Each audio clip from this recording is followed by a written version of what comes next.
বাজান রে বাচ্চা তিনটা কানতে কানতে আবু জাহেলের সামনে থেকে বিশ্ব নবীর কাছে গেছে। নবীজি আপনার সালাম দিছিলাম, বেঈমান আমাদের কথা শোনে নাই, বরঞ্চ আমাদেরকে উল্টা ফিলে মারছে। এই কথাটা শুনতে দেরি আছে গো বাবা। আমার এতিম নবী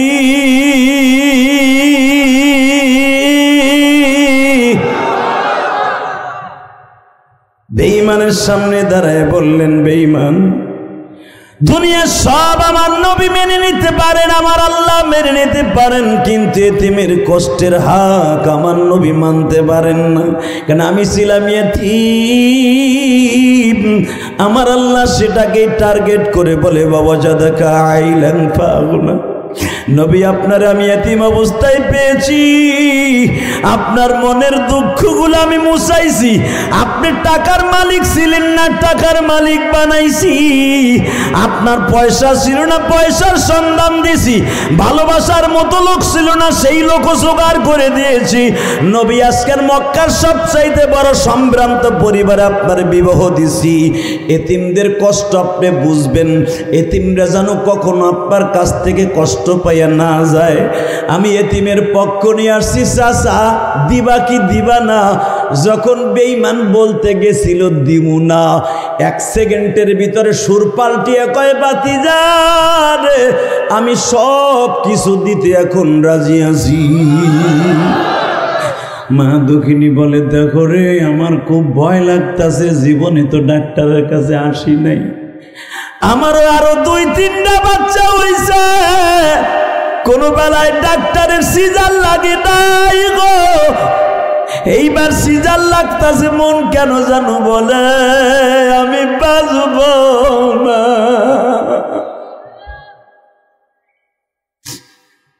বাজান এই কথাটা আমি কেন বলছি জানেন? এটা আমার মা দুঃখিনীর সামনে হয়েছিল।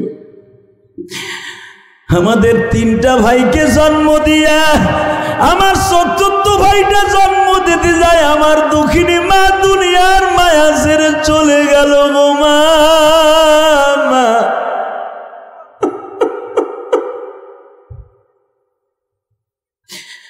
আমার মা বলছিল, ইলিয়াস রাব্বা,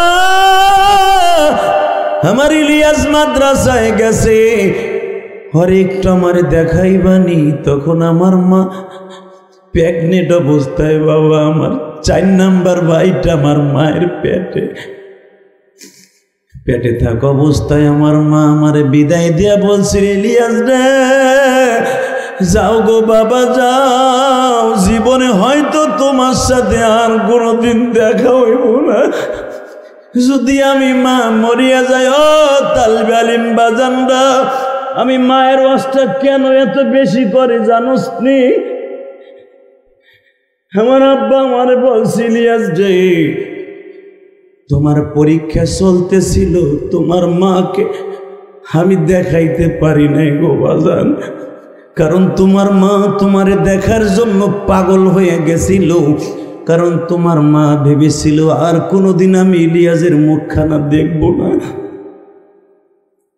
আমার মা যেদিন চলে যাবে ডেলিভারি হওয়ার সময়, তখন আমার মা আব্বারে বলে, আমি সব কষ্ট মেনে নিয়ে গেলাম, আমার ইলিয়াসের মুখখানা দেখতে পারলাম না। মা তুমি কোন জায়গায় কেমন আছো জানি না গো মা, আল্লাহ তুমি আমার মা দুঃখিনীর কবরে কষ্ট দিও।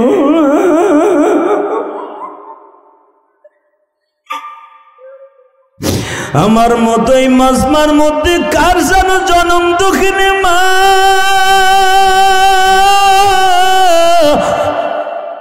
আমার এই ভাইদের মাও তো গোপনে গোপনে অনেক লাথি খাইছে, দাদির কাছেও বলে নাই, চাষির কাছেও বলে নাই, এমনকি আমার আব্বার কাছেও বলে নাই গো। যুবক রে, তুইও যখন বিবাহ শাদী করবি তখন বুঝবি, তুইও যখন বাবা হবি তখন বুঝবি, একটা মা একটা সন্তান জন্ম দিতে কত হাজার লাথি খায় রে মা।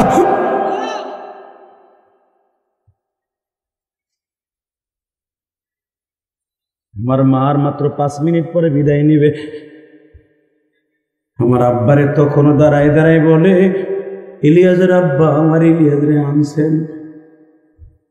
আমার আব্বা তখনও বলে, ঠিক আছে, তুই যখন ওর জন্য তো পাগল হয়েছ, ওর 3টা পরীক্ষা হয়েছে শুনছি, আর সেমাহি পরীক্ষা চলতেছে, যা আমি কালকে নিয়ে আসবো। হে যুবক রে, তখন আমার মা কি বলছে জানোস? আর আনতে হবে না, ইলিয়াস রে তুমি বইলো, ঘরে দেখার জন্য আমি মা পাগল হয়ে গেছিলাম।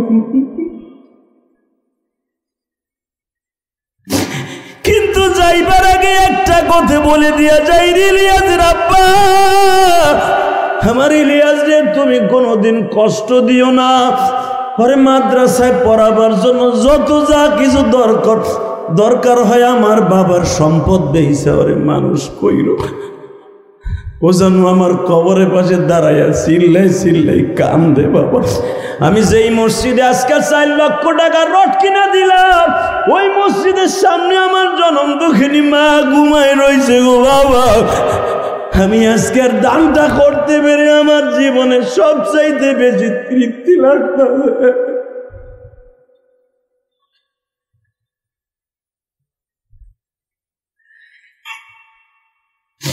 আল্লাহ মাজমার মধ্যে আমার দাড়ি পাকা কোন বাজানের জানো মা নাই গো।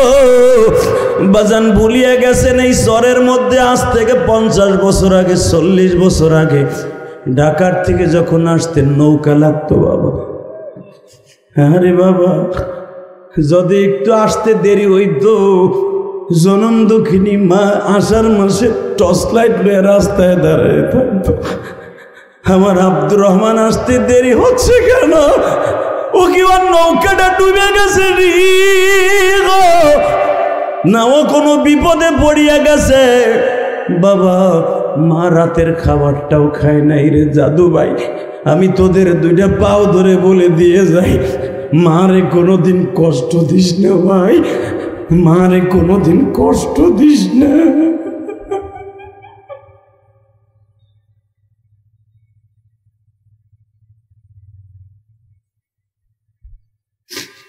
বাবার অন্তরে কোনোদিন কষ্ট দিস না। আমার নবীর জীবনে কাউরে বাপ বলে ডাকে নাই ও। আমি তার জ্বলন্ত প্রমাণ দিয়ে যাই। আমি যখন জাবালে কাবা, যেটাকে বলা হয় আঞ্জুম হোটেল বাবা, প্রায় 110 তলা বিল্ডিংটা বাবা জাবাল আমরের পাশেই বাবা কয়েকটা বিল্ডিং একসাথে হয়েছে। দেখবেন এই পাহাড়ের কাছে আমার নবী প্রতিদিন বিকালবেলা বন্ধু বান্ধবের খেলা দেখতেন। জীবনে কোনোদিন খেলাধুলা করতেন। আমার এতিম নবী যখন খেলা দেখতেন, আজকে আমার নবীর স্বাস্থ্য ভাই হুজুরের বড় চাচার নাম হারিস, মেজে চাচার নাম হাজাল, জুব্বুন জুবায়ের, আবু তালেব, হামজা, আব্বাস, আব্দুল্লাহ। আল্লাহু আকবার জোরে বলতে পারো না? 4 নাম্বার চাচার নাম মুকাইদ বাবা। এই মুকাইদের 6টা ছেলে ছিল। আল্লাহর কুদরত বোঝা যায় না, একটা ছেলে কালেমা পড়ে নাই বাবা। আবু লেহেবের 4টা ছেলে ছিল, উতবা উতাইবা। এর মধ্যে সবচেয়ে নবীরে বেশি কষ্ট দিছে এই উতবার উতাইবার সাথে নবীর 2টা মাইয়াও বিয়া দিছিল বাবা। তখন আবুল শাস্তু ভাইয়ের কাছে মেয়ে বিয়া দিছে, আপনারা জানেন। জয়নাব আর উম্মে কুলসুম, জয়নাব আর উম্মে কুলসুম রে বিয়া দিছিল উতবার উতাইবার কাছে। এদের কাছ থেকে সারাই নিয়ে আবার অন্য স্বামীর কাছে বিয়ে দিয়েছে। আল্লাহু আকবার বলতে পারেন না? এই স্বাস্থ্য ভাই নবী কিছু কিছু স্বাস্থ্য ভাই ছিল, হারেজের ছেলে, মুকাইদের ছেলে, জুব্বুনের ছেলে, জুবাইরের ছেলে, এরকম 4 জন স্বাস্থ্য ভাই আমার নবীর থেকে বড় ছিল তারা বয়সে।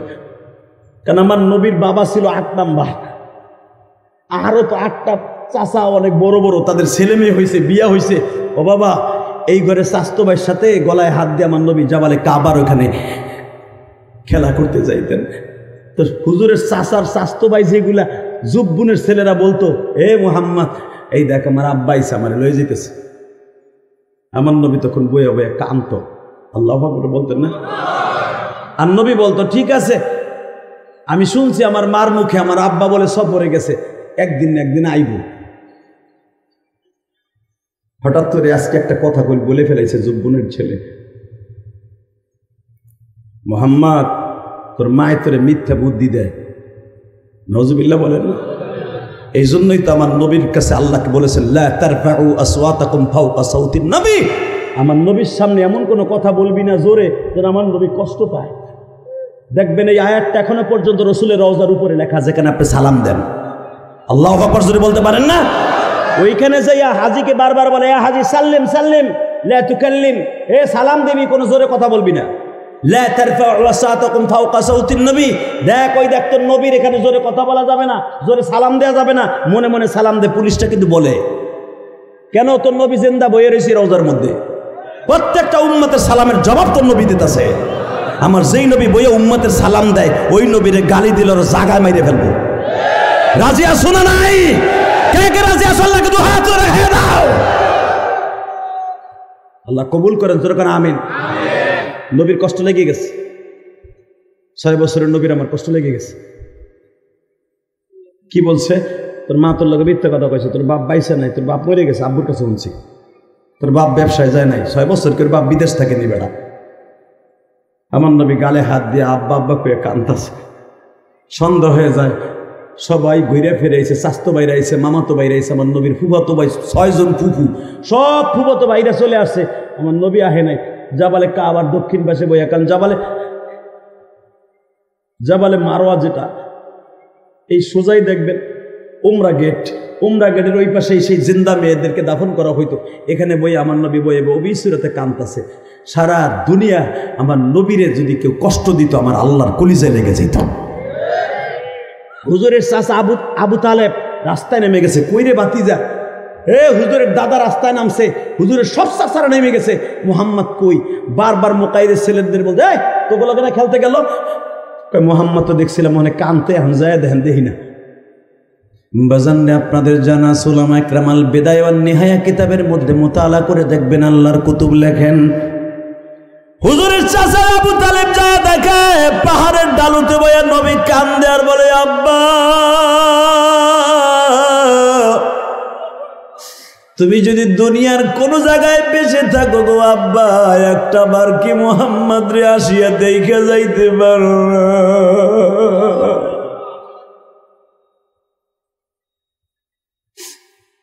আল্লাহ তোমার পাগলগুলি যারা এই নতুন শহর বসিয়া খারাকান্দি বসিয়া এই যুব সমাজের মাহফিলে বসে যারা এখন আমার নবীর কথা মনে করে কাঁদবে, এদের বাবা মারে তুমি মাফ না করে পারবা না জানি গো মানি। তুমি না বলছো আমার নবীর প্রেমে পড়িয়া যারা কাঁদবে, কুলিন কুনতুম তুহিব্বুন আল্লাহ ফাত্তাবিউনি ইউহিব্বুকুমুল্লাহ ওয়া ইয়াগফির লাকুম যুনুবাকুম ওয়াল্লাহু গফুরুর রহিম। তোমার নবীর কান্নার কথা শুনে যারা কান্দে, এদেরকে তুমি মাফ করে দিও। বেজার আমি দেখবো এখন নবীর আশেক কয়জন আছে। আশেক খালি জিলাফির সময়, মিলাদের সময়, আর দেখবেন মিলাদুন নবী পালন করার সময় নবীর বিরুদ্ধে যখন কথা কয়, রাস্তায় নেমে একটা বেসকি দিবে, এ গরম সুন্নি আর মিঠা সুন্নি একটারও পাওয়া যায় না।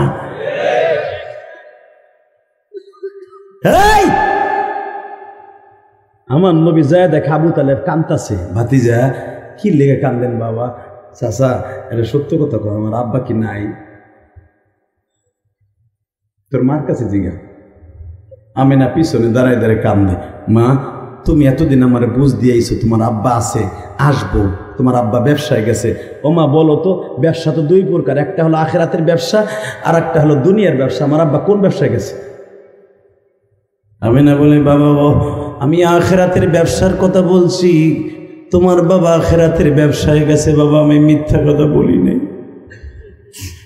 ও মা তুমি এতদিন কেন গোপন রাখলা? আমি তো কত আশা করেছিলাম আমি একদিন আব্বার কোলে উঠবো। মা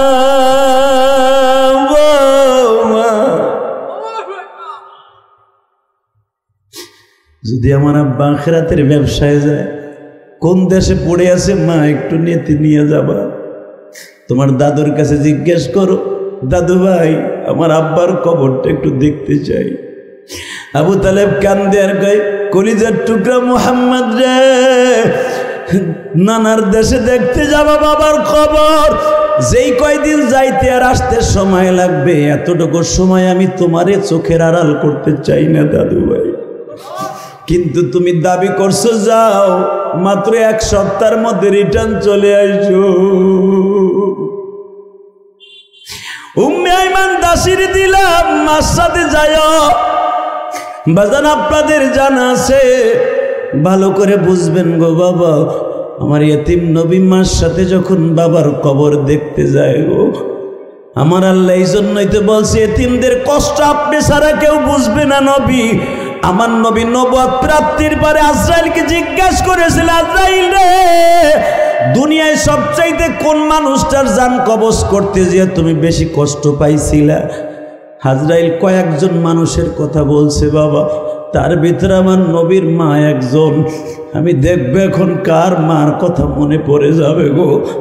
বলে আপনি আপনার মায়ের বুকের উপরে মাথাটা লাগাইয়া বারবার মার ঠোঁটের মধ্যে চুমা দিতেছিলেন আর বলতেছিলেন, আমার কলিজার টুকরা মা, বাবার কবর দেখতে আসছি, তুমি কিন্তু আমারে রাইখে একা চলে যাও না গো মা। আমি মক্কায় একা যেতে পারবো না মা।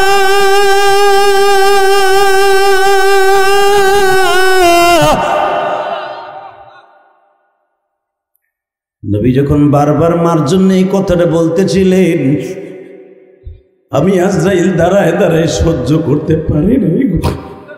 আমি আল্লাহর কাছে বারবার বলছিলাম, মালিক রে, তোমার মুহাম্মদ রে বলে এত দামি করে বানাইছো, এই 6 বছর 3 মাস 10 দিন বাচ্চাটার সামনে কেমনে তার মাটারে লয়ে আসবো? তুমি এখনো বলো হুকুমটা পরিবর্তন করে দাও, মুহাম্মাদের মা অন্তত আরো 6টা বছর বাঁচুক, মুহাম্মদ একটু বড় হোক। আমার আল্লাহ বলে, তুই জানোস না বাবা, জাদাকা আইলান ফাআগনা ফাআম্মাল ইয়াতীম ফালা তাকহার। আমি আমার নবীকে ইতিমদের সম্রাট বানাবো, ইতিমদের দুঃখ নবী ছাড়া কেউ বুঝবে না মক্কায়, এই জন্য তার মাকেও আমি নিয়ে আসবো। বাজান এখন একটু নবীর প্রেমে দেখো তো, 1 ফোঁটা পানি আসে কিনা যুবক বাইরে। কে বলেছে আল্লাহ তোমারে মাফ করবে না? তোমার জীবনের গুণ এখনই মাফ হয়ে যাবে। রাত যখন বাবাই 11:30টার সময় হয়ে গেল, আমিনার সাথে কথোপকথন হচ্ছে। ইন দি মিন টাইমে মা আমিনা বলে ফেললেন, মুহাম্মদ রে বাবা, তুমি আমার কাছ থেকে একটু আড়ালে চলিয়ে যাও। কেন মা, কেন কেন কেন? বাবা, তোমার কারণে এমন একজন লোক আমার সামনে দাঁড়ায় আছে যে আমার জান হাত দিতে পারছে না গো বাবা। আবার তুমি এই কথা শুনে আমার গালের মধ্যে জিহ্বাটা প্রবেশ করে দিছে। মা, আমি জানি আমার শরীরের অংশ তোমার সাথে লেগে থাকলে আজরাইল কেন পৃথিবীর কেউ তোমার গায়ে হাত দিবে না। একবার মার পার কাছে যায় আর একবার মুখের কাছে যায়। বাবা, আল্লাহর অর্ডার আসতেছে, তাড়াতাড়ি করে আমিনার সময় শেষ।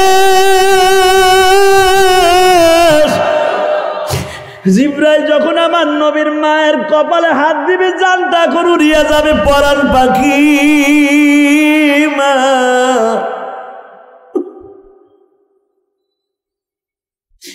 তখন আমার নবীর এই হাত দুটা মায়ের পার কাছে মালিশ করতেছিলেন।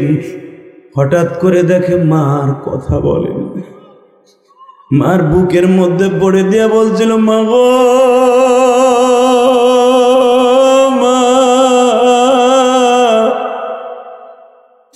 কেমনে ছেড়ে গেলাম গো, কেমনে ছেড়ে গেলাম গো, ভেবে দেখলাম না তোমার আমিন কার কাছে থাকবে, বইলাও গেলাম। তখন আমার নবীরে বলতেন, আমিন আল আমিন, তোমার আমিন কার কাছে থাকবে, বইলাও গেলাম। বাজান, আমি দেখতেছি আপনাদের চোখে পানি।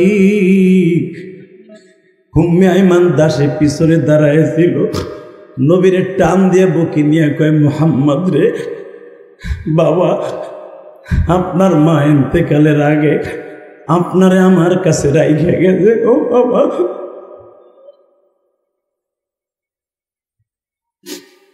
বাজান আপনাদের জানা আছে, এখন আমি দেখব নবীর ইশকে কার চোখে এক ফোঁটা পানি আসে। আমি ইলিয়াসুর রহমান জেহাদিও 12 বছর বয়সে মা হারাইছি।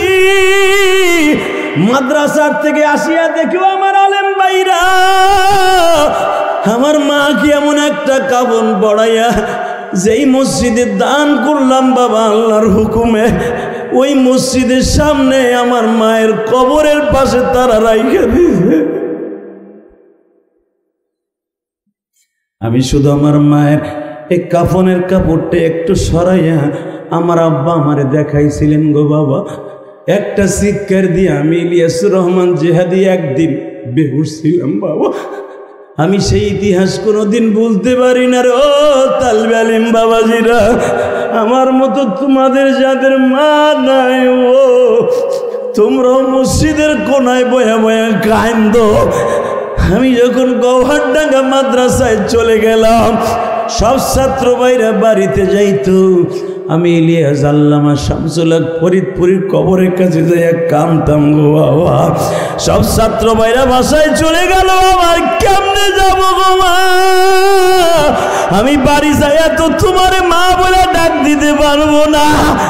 আরে আমার কত প্রবাসী ভাইরা এখানে বয়া বয়া মার কথা মনে করে কান্দে।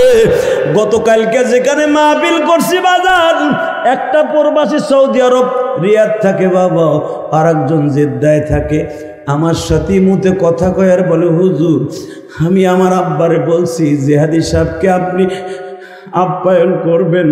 হুজুর আপনি প্রবাসীদের কিনে অনেক কথা বলেন, দোয়া করেন। আমি আমার প্রবাসী ভাইদেরকে বলবো, ও নতুন শহরের ভাইরা, ওই প্রবাস জীবনে যারা মা হারাইছো বাপ হারাইছো, তাদের জীবনটা নিয়ে আমি কথা বলতে চাই গো। আহারে ভাইজান, উমরায় যখন ছিলাম এই 2 সপ্তাহ আগে, একটা ছেলে আমারে বলে, হুজুর আমার মায়ের কানেরটা বেইসা সৌদি আরব আসছি, ওই কানেরটা ফিরাই দেওয়ার আগে আমার মা আমার এতিম বানাইয়া কবরে চলে গেছে। আল্লাহ, যারা বইয়া বইয়া কান্তাছে এদের জীবনের গুনাহ মাফ করে দাও আল্লাহ। এদের সন্তানগুলাকে তুমি ওলি বানাইয়া দাও আল্লাহ। এদের সন্তানগুলাকে তুমি হক্কানি আলেম বানাইয়া দাও। বাজান, সন্তানদের জন্য বেশি বেশি কাঁদবেন, নামাজ পড়ে পড়ে কাঁদবেন। আমি দেখতেছি আপনার সন্তান নেশাখোর হয়ে গেছে, ও মা মহিলা প্যান্ডেলে বসে কাঁদবেন। আপনার স্বামী নেশাখোর হয়ে গেছে, নামাজি হয় নাই, এখন আপনি নিজেই ওয়াজের মাঝে বসে মা কাঁদবেন। 100% আপনার সন্তান আপনার স্বামী ভালো হয়ে যাবে গো মা। 10 জনে যেখানে এক জায়গায় বসে কান্দে, আমার আল্লাহ একজনের কান্নার পরে মেসেজ করে সবাইরে মাফ করে দেয়। আল্লাহু আকবার, জোরে বলো তো ভাইজান। এবার আমি দেখব কার চোখে পানি। আমার নবীর মাকেও যখন কাফন পরায়, তখন তার জানাজার হুকুম ছিল না। হুজুরের 3 জন সন্তান বিবি সহ জানাজা ছাড়া রাখছে। খাদিজা, ইব্রাহিম না তাহের, কাসেম আর জায়নাব, এই 3টে ছেলে মেয়ে খাদিজা সহ নবীর এই 4 জনকে জানাজা ছাড়া জান্নাতুল বাকি কবর, জান্নাতুল মুআল্লা কবরস্থানে শোয়াইছে। আল্লাহু আকবার বলেন তো। তাকান এইদিকে, আমার নবীর মাকেও কাফন পরানো হলো। আমি দেখব আশিকে রাসূল এখানে কয়জন আছে।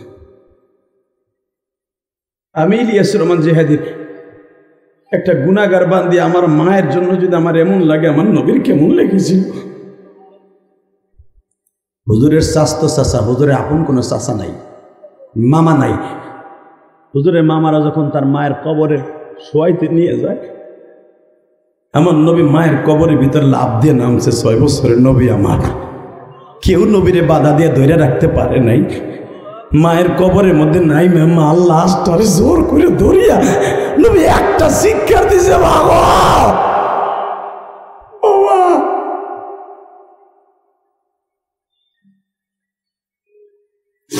আমি যদি জানতাম গো মা তুমি আমার সাইরা এইভাবে চলিয়া যাইবা, আমি তোমার সাথে আমার বাবার কবর দেখতে আসতাম না, তোমারে রাইখা আসতাম গো মা।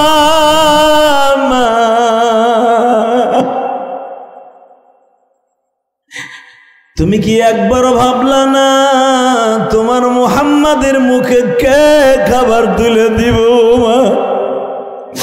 তোমার মুহাম্মাদের গোসলের টাইম হইলে কে গোসল করায় দিবে মা? তোমার মুহাম্মাদকে গোসল করাইয়া জয়তুন তেল শরীরে মাইকা বলবে, দুই গালে দুইটা চুমা দিয়া বলবে, বাবা আপনি বসেন আমি খাবার লইয়া আসি।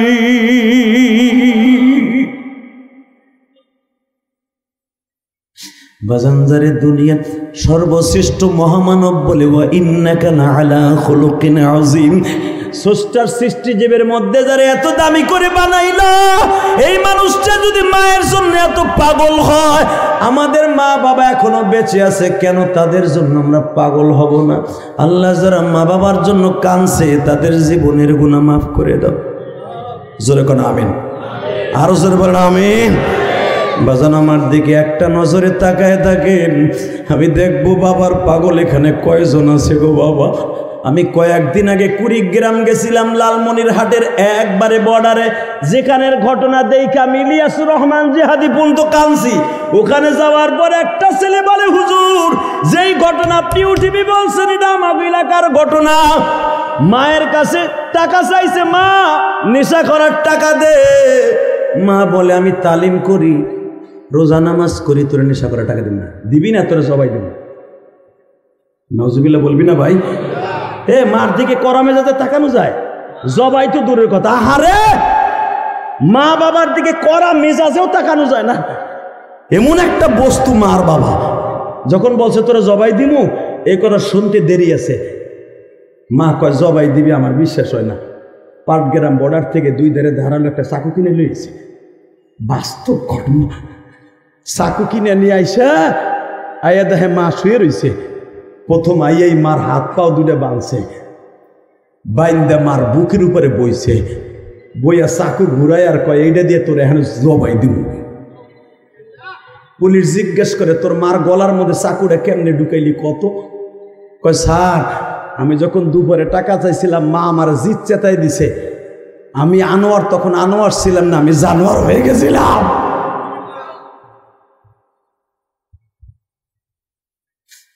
কেমনে জানোয়ার হইলি? আমি দেখলাম আমি যদি আমার মায়ের চোখ খোলা রাখি আমি জবাই দিতে পারবো না। আমি পুলিশ কয় চোখ বানলি, তোর মা তোরে কিচ্ছু কয় না, কয় হাত পাও তো বাঁধা। তারপরে কি করলি? হাত যখন চোখটা বাঁধছি তখন আমার মা অনুরোধ করে বলতেছিল আর ছিলা দিতেছিল, তুই আমার বুকের উপরতে সইরা আমার চোখের বান্ধনটা অন্তত ছেড়ে দে। কেন? তোরে মরার আগে একটু পরাণ ভরে দেখে যায়।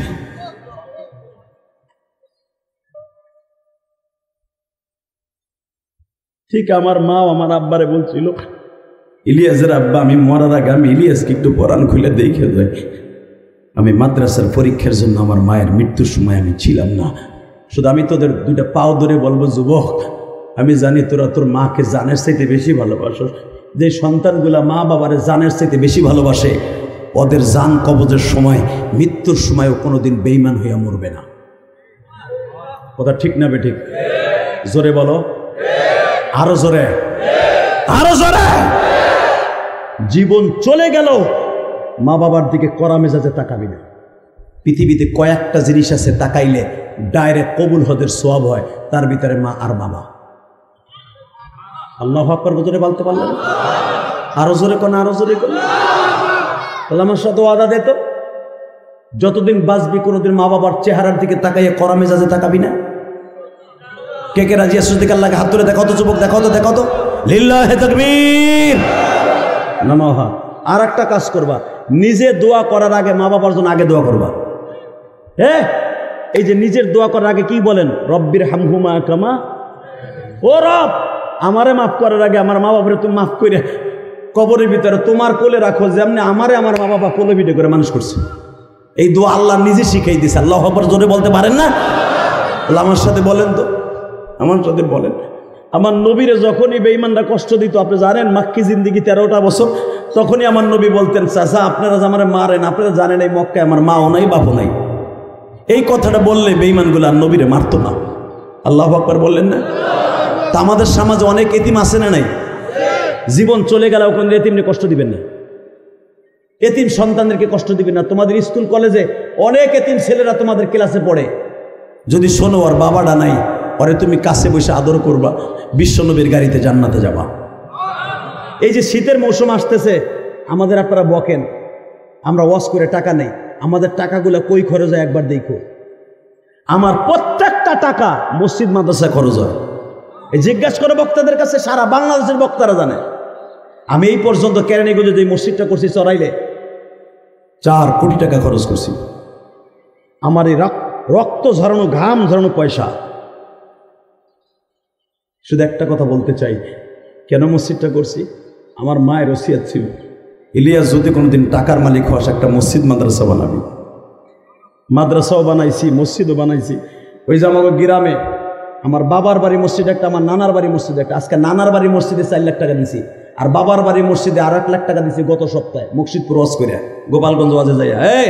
খালি ভাইবেন না আলিম উলামা খালি আপনার কাছ থেকে নেয়, এরা খরচ করে না, আপনাকে থেকে 10 গুণ বেশি খরচ করে উলামা একরাম। কারণ জানি আলেমদের টাকা যেমনি খরচ, যেমনি ইনকাম হয়, তার থেকে 10 গুণ বেশিভাবে তারা দান করে। কারণ জানে যে এই পৃথিবী থেকে আমি আলেমও যেতে হবে, তুমি যে আলেম না তোমারও যেতে হবে। অতএব আপনাদের 2টা পাও দূরে বলবো, যেই মাহফিলের দ্বারা এই ওয়াজের মধ্যে বসে কাঁদতে পারছেন, এই মাহফিলগুলো ধরে রাখার দরকার আছে না নাই? আছে। যেই যুবকগুলো ওয়াজের আয়োজন করছে, এদের জন্য দোয়া করার দরকার আছে না নাই? দোয়া করবেন তো? একটা কথা বলে যাই, সদস্যর বাদে একটা সত্য কথা বলে দিয়ে যাই। মোনাজাতের আগে আমি ইলিয়াস রহমান জিহাদির সাথে মোনাজাত না করে কেউ যাবেন না। কে কে রাজি আছেন দেখে আল্লাহকে হাত তুলে দেখান তো, দেখেন দেখেন। নামান হাত, ওয়াদাটা কারে দিছেন? আমি কিন্তু বলছি আল্লাহকে হাত তুলে দেখান তো, দেখাইছেন কারে? এখন যদি আপনি যান, গাদ্দারি হবে কার সাথে? সুস্থ রাখার মালিককে, অসুস্থ রাখার মালিক সবই যদি তিনি হয়, আর তার সাথে বেইমানি করে আপনি ময়দান ফিরে যাবেন গা? রাস্তা দিয়ে গাড়ি চলে যাবেন গা, ওনার সাথে ওয়াদা মিস করে দেখবেন এমনি উল্টে আপনার গাড়ি ঘুরে ফিরে আপনার উপরে পড়ছে। অতএব অল্প সময়ের ভিতরে মোনাজাত করে দেবে, আলহামদুলিল্লাহ বলেন তো। 2011 সালে আমি আমার আব্বাকে সাথে নিয়ে হজ করছি, আলহামদুলিল্লাহ বলেন। আমার আব্বা আমার সাথে ছিল, আমার তো মা নাই। আব্বার কাছ থেকে একটা টাকাও মিনে নেই। আমার এই রক্ত ঝরানো, ঘাম ঝরানো পয়সা দিয়া ইনকাম করে আমার আব্বার নিয়ে হজে গেছি। তখন 2 বাপ বেটার খরচ গেছিল প্রায় 10 লাখ টাকা। তো আমার আব্বাকে নিয়ে হজ করার যেদিন চলে আসবো, আরাফার মাঠ থেকে আসার 3 দিন পরে আমাদের বাংলাদেশে নিয়ে আসলো, ফার্স্ট ফ্লাইটের 3য় নাম্বার ফ্লাইট। তো আব্বারের সাথে নিয়ে যখন চলে আসবো, চিন্তা করলাম জান্নাত যখন সাথে আছে, সুযোগে সদ্ব্যবহার করি, আলহামদুলিল্লাহ বলেন। আমার আব্বারে কাবা ঘরের দরজার কাছে খাড়া করাইলাম, ওই স্বর্ণের 162 কেজি দরজার কাছে খাড়া করাইয়া, মোলতাজামের ডাইন পাশে খাড়া করাইয়া আব্বারে মোলতাজামটা খুব শক্ত করে ধরাইলাম, যেখানে দুনিয়া সব নবী দাঁড়ায় দোয়া করছে, যারা যারা হজ করছে। তো ওইখানে আমার আব্বারে কষ্ট করে খাড়া করে বললাম, আব্বা এই জায়গাটা দেখেন তো ধরতে পারেন কিনা, যেখানে পুলিশ খাড়ায় থাকে। আব্বা খুব লম্বা মানুষ, কাবার দরজাটাও ধরছে, চৌকাটটা আর মোলতাজামের ওই জায়গাটাও ধরছে। আমি বুক দিয়ে চাইপে ধরছি, যত চাপ আমি খাই দিয়েছি আমার আব্বারে বুকের মধ্যে রাখছি, রাইখে আমি জানি যে আমার আব্বা তো আমার জান্নাত। নবী বলেছে হুমায়া জান্নাতুকা ওয়া নারুকা, মা বাবা জান্নাত, মা বাবা জাহান্নাম।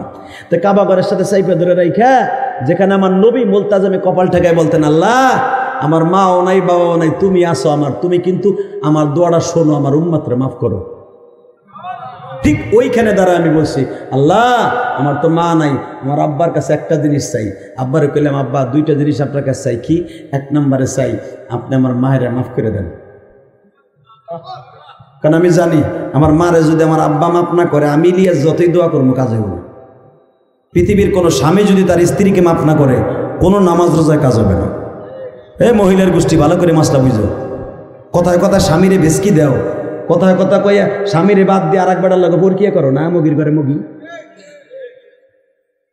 তুমি কি জানো স্বামীর একটা রাতের ইবাদতের দোয়া তোমার জিন্দেগির সব কিছু বাদ করে দিতে পারে? কথা বলে না কেন? স্বামী এমন একটা জিনিস, আমি তো জানি এই মাসলা।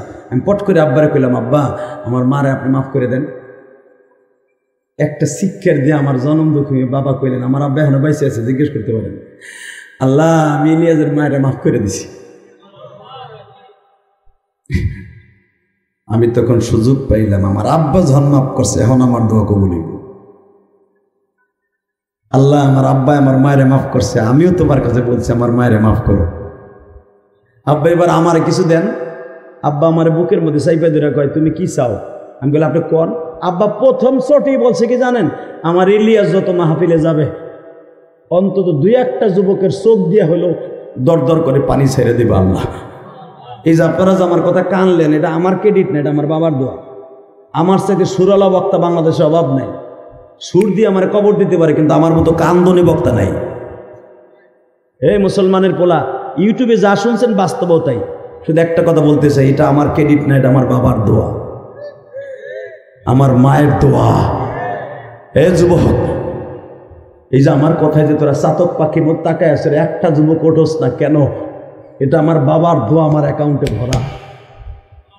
কাবাগরের সামনে দাঁড়ায় আমার আব্বা বলছিল, আল্লাহ আমার ইলিয়াস যত মাহফিলে যাবে যুবকদের চোখ দিয়ে তুমি দর দর করে পানি ফেলাবা, যুবকদেরকে তুমি তার প্রতি ভালোবাসা তৈরি করে মা বাবার খেদমতগার করে দেবে। এটা আমার আব্বা মনের থেকে কইতেছে, আমি কিছু কইনি তারে। আমার আব্বা এখনো বেঁচে আছে। বাজান রে, সেদিন থেকে 2011 সালের পরের থেকে আমি আর কোনোদিন হাসির ওয়াজ ঠিক মতো করি না। এই যে আপনারা যে দেখছেন ইউটিউবে সবচেয়ে আমার একটা ওয়াজ ভাইরাল, বিড়ি খাওয়ার ওয়াজ। বিড়ি খাওয়ার স্টাইল দেখছো না? জেমসের গান শুনছো না? এগুলো 2011 সালের ওয়াজ আমার। আগে যেদিন থেকে আমার আব্বাকে হজ করে নিয়ে আসছি, ওদিন থেকে আমার বাবার দোয়া কবুল হওয়ার পরের থেকে আমি কোনোদিন আর হাসির ওয়াজ করি নাই। মুসলমানের পোলা, 2টা পাও ধরে বলে দিয়ে যাই, আমি আমার বাবারে কাবা ঘরের সামনে দাঁড় করে যখন বললাম, আব্বা আপনি দেন, আব্বা আমারে দিচ্ছে, যার বদৌলতে আপনারা ওয়াজে বয়ে কামবেন। পৃথিবীর কোনো সন্তান যদি তার বাবারে বুকে নিয়ে কামদে, আমি আল্লাহকে সাক্ষী রেখে বললাম, ওই যুবক কোনোদিন পৃথিবীতে কারো কাছে পরাজিত হবে না। পৃথিবীর কোনো মানুষ ওরে গুলি করলেও গুলি ওর বুকের মধ্যে ফুটবে না। আর বাবার বড় 2000 অ্যাকাউন্টে আছে, ওরে দুনিয়ার কেউ বাঁচায় রাখতে পারবে না। ওর মরণ কুত্তা বিলের মতো রাস্তাঘাটের উপর পড়ে থাকবে। কথা ঠিক না? ঠিক। যারা দেখবেন নেশাখোর অধিকাংশ, এরা মা বাবার কুলাঙ্গার সন্তান। এরা মা বাবার বড় দোয়া অ্যাকাউন্টে ওর আছে বিদায় ও সমাজের দাম নাই, ওর কুত্তার দাম আছে, সমাজে ওর দাম নাই। খোঁজলে দেখেন মা বাবার বড় বড় বড় দোয়া ওর অ্যাকাউন্টে আছে। যুবক ভাই, আমি যদি পারি আমার মায়ের সাথে দোয়া নিতে, আমার আব্বারে বুকি নিয়ে মাফ চাইতে, তুমি পারবা না? পারবা? যদি আমি এখন বন্ধু বানাই, যে যুবকগুলো এখানে বইয়া রয়েছে, 30 সেকেন্ডে লাভ দিয়ে দাঁড়ায় বলতে পারবি সব লজ্জা শরম বাদ দিয়া, তুই কলেজের ছেলে, তাতে কি হয়েছে? হুজুর আমি জান্নাতটা চাই, আমার নবীর সাথে জান্নাতে যেতে চাই, আপনার সাথে বন্ধুত্ব করতে চাই। যদি আমার সাথে বন্ধুত্ব করতে চাস, যেই কাজটা আমি তোর বন্ধু বানাবার লেগে করবো, 30 সেকেন্ডে দাঁড়াতো। কোন কোন যুবক আসর তোর বাপ এই মাঠের মধ্যে আছে, তোর বাপ বইয়া রয়েছে, ওই বাপটাই মাঠের মধ্যে আছে, এমন কোন যুবক আছে? দাঁড়াও তো, কার কার বাপ এই মাঠে আছে? দাঁড়া দেখ। সর্বপ্রথম ওই জান্নাতে কোরআনের পাখি দাঁড়াইছে, আগে দেখ ছোট্ট বাচ্চাটা, 7 বছরের বাচ্চা খারাইছে। দাঁড়া, কার কার বাপ এই মাঠে আছে তাদেরকে দাঁড়াইতে বলছি। যার যার বাপ মাঠে আছে দাঁড়াইতে বলছি। মহিলা প্যান্ডেলে যার যার মা আছে দাঁড়াইতে বলছি। যুবক, আর কেউ বাবাই মাঠে নাই? ওয়াজ কমিটির যুবক কপাল পরা, তোর বাপাই মাঠে নাই? ওয়াজ দিয়ে খালি হুদা মনে করছো জান্নাত কিনে লাইছি, হুদা সালামি চাগিরা মগা। কি আর বাপ নাই এখানে কারো? বাপ এই মাঠে যে ছেলেগুলা দাঁড়াইছে, বাপগুলা খারান তো, বাপগুলা খারান, বাপগুলা খারান। অথবা আপনি জানতেছেন বাপ যে আমার ছেলে আছে, ছেলে খারায় নাই, ওই বাপটাও দাঁড়ান। আপনি জানেন না বাবা যে আপনার ছেলেই মাঠে আছে, ওই বাপগুলা দাঁড়ান তো। আপনার ছেলের এখন বাইজিদ বুস্তামি বানাই দিবেন, আপনার ছেলেটার এখন আবু বকরের মতো বানাই দিবেন, আপনার ছেলেটার ওমরের সাথে জান্নাতে একটা গাড়িতে উঠাই দিবেন। আপনি দেখতেছেন না যে আপনার ছেলেই মাঠে আছে? দেখতো যুবক, তোর বাপ খারাইছিনি? দাঁড়া, দেখতো তোর বাপ খারাইছিনি, দেখতো তোর বাপ দাঁড়াইছিনি খারাকান দিয়ে নতুন ঈশ্বর। দাঁড়া, আমার দিকে তাকান এবার। বাইজিদ বুস্তামি যদি 1 গ্লাস পানি দিয়ে আমার কাছ থেকে জান্নাত অজিব করে নিতে পারে, তুই 2 ফোঁটা চোখের পানি দিয়া, বাইজিদ 1 গ্লাস দিয়া, 1 গ্লাস, ওর ভিতরে কত হাজার ফোঁটা পানি ছিল, অত পানি লাগবে না, তুই মাত্র 2 ফোঁটা পানি দিবি, তুই এখন বাইজিদ বুস্তামির মতো অলি হয়ে যাবে। 30টা সেকেন্ড। তোমরা দুজন যাইও না এখন। আল্লাহ এরা দুজন লুঙ্গি উঁচা করে যায় গো বাড়িঘর, তুমি চিনো? আল্লাহ যদি ওরা জায়গা না, ওরা মনে করছো চোরের মতো আমি জায়গা আমার দেখবো না। আরে আমার চোখ 14 বছরের পোলার চোখ আল্লাহ বইছে, যদিও সাইকেলটারে পিছনে নিয়ে বইছে। এদের কলি বানাই দিও জোরে কেন? আমিন। আর যদি প্রেমের খেলার মাঠ তুই এখন জায়গা, হ্যাঁ বলা বানো জানো কোনোদিন হ্যার কাছে মাপ না চায় কইছি পারলে জানা 30 সেকেন্ড টাইম দিলাম যুবক বাইজিদ বুস্তামির মতো 1 গ্লাস পানি লাগবে না 1000 ফোঁটা পানি লাগবে না 1 ফোঁটা পানি লাগবে আমি বলার সাথে একটা দৌড় দিবি দৌড় দিয়েছে বাপের বুকের মধ্যে পড়ে আমার মতো চাবি আব্বা আমার কিছু দেন আপনি যদি আজকে দিলি বলে এই হাজার হাজার মানুষের সামনে বলে আমি পেয়ে যাবো আর আপনি না দিলে বলে আমি কোনোদিন পাবো না কিন্তু যাদের বাপ নাই তারা কার কাছে চাইবেন তারা এখন বইয়া বইয়া মনটারে রেডি করেন হুজুর আমার বাপ তো বাড়িতে আমার বাপ কবরে আমি আমার আব্বার কাছে এখান থেকে চাইলাম বাইতে যে মাফসামো আমি কসম করে বললাম তোমার দোয়া এখন কবুল হবে আমি বলার সাথে দৌড় মারবেন বাপরে বুকি নেই খালি চিল্লাবি আর কানবি আমি বলার আগ পর্যন্ত বাপের বুকটা ছাড়বি না আমি বলছি বাইজিদ বুস্তামি আল্লাহ তোরে বানায় দিলে দিতে পারে দেও দৌড় দাও যুবক দৌড় দে যুবক দৌড় দে যুবক দৌড় দে যুবক দৌড় দে দৌড় দে দৌড় দে বাপরে জড়াই ধর বুকের মধ্যে জড়াই ধরে কানতে থাক যুবক তোর কান্নার আওয়াজ আমার কান পর্যন্ত আসতে হবে তোর কান্নার আওয়াজ আমার কান পর্যন্ত আসতে হবে যুবক তোর কান্নার আওয়াজ আমার কান পর্যন্ত আসতে হবে তোর কান্নার আওয়াজ আল্লাহ তুমি তাকায়া দেখো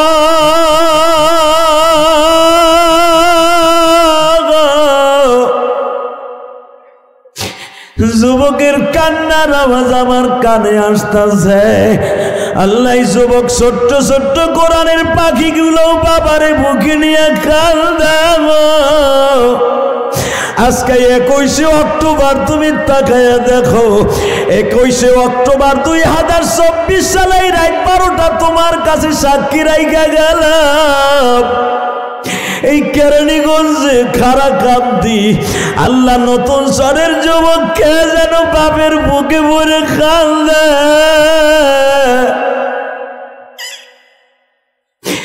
যাদের বাপ আছে তারা মাপ চাইল যাদের নাই তারা কার কাছে মাপ চাইব